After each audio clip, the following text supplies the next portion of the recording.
y'all out there in the world. I've just got a bit of an epiphany recently.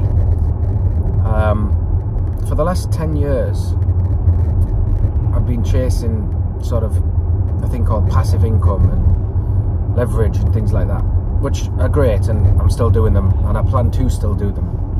But what I'm realising is it's the extent to which you think you can have passive income. I worked a bit too hard 10 years ago because I worked per hour with no leverage, and I worked all the hours God sent to raise my family, and I overworked myself, so I was out of balance. So I got this attraction towards wanting passive income and to not work and get as much income as possible. It was kind of an overcompensation for the overwork that I'd been doing. But for 10 years I followed that trail, and it's good, you know, it works and it's all true.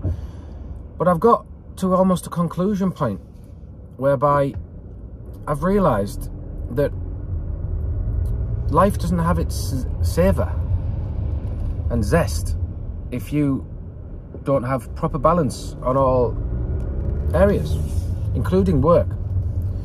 So what I mean by that is you need to work within your routine. You need to work hard, you need to be disciplined, you need to pay your dues and earn your keep, not just so you earn money, but for your soul. If you don't do it, you feel guilty, you've got an unclear conscience, you feel like you're cheating, and it has a stain on you over time in the tone of your life. Now this doesn't mean so go back to working per hour. No, you can work with leverage, with a business structure, with a system. You can work for passive income. But what I'm saying is you need to kind of have a routine whereby you're sufficiently sort of giving back and putting input and giving value to society, so that you almost, your free time has savour.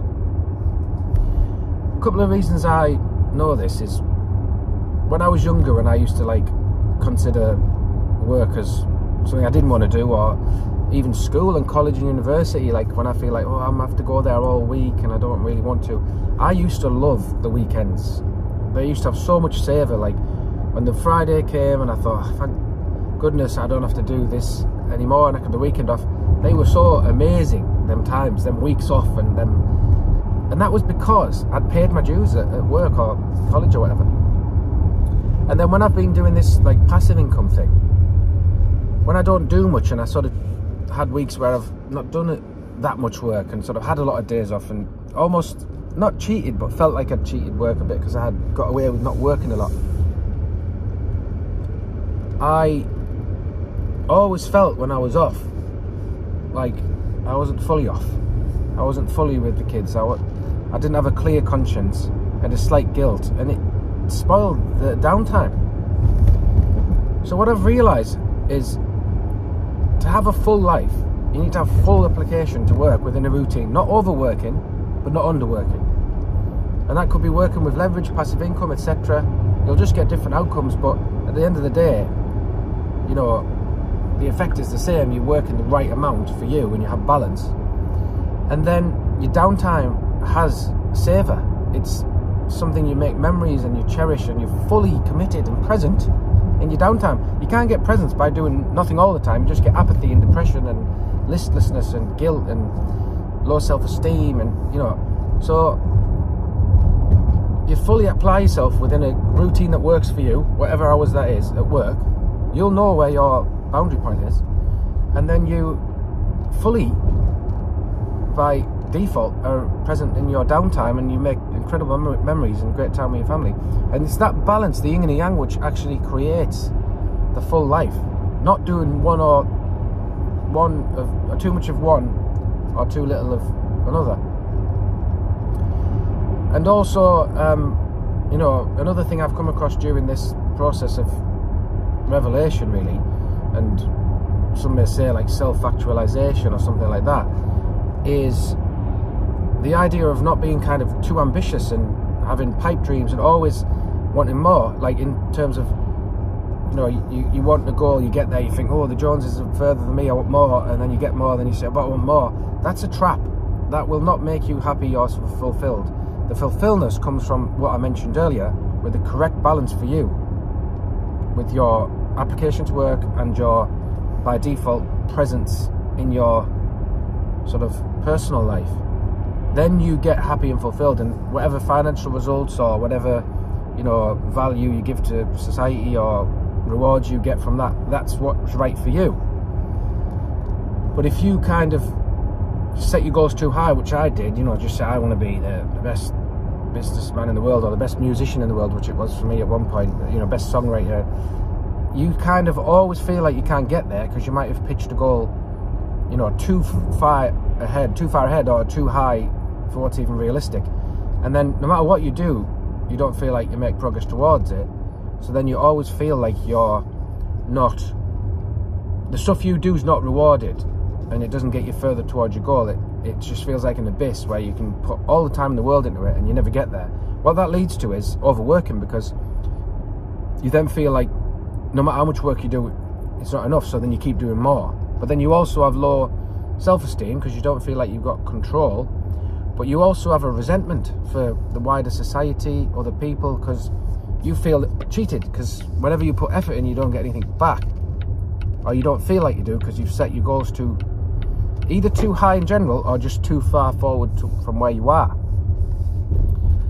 So I think overall, to summarize, the key thing is to just get a routine and a habit set that works for you, including the right amount of work with the realistic patience and expectations, and then, you know, planned downtime and sufficient downtime planned. You can't ignore that as well. You've got to put that in your diary as well and say, on a Wednesday night I'd do that with the family, on a Saturday I'd do that, and you've got to be as strict with that as you got to with your work.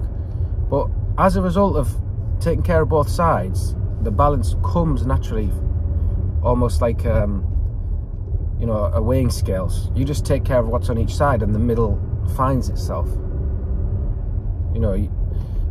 So yeah, I think that's some things I've found recently in life and business, and it's been quite an eye-opening thing, because I've been 10 years or 20 years imbalanced, so it's very revealing to finally think like this and think, wow, what a journey kind of thing.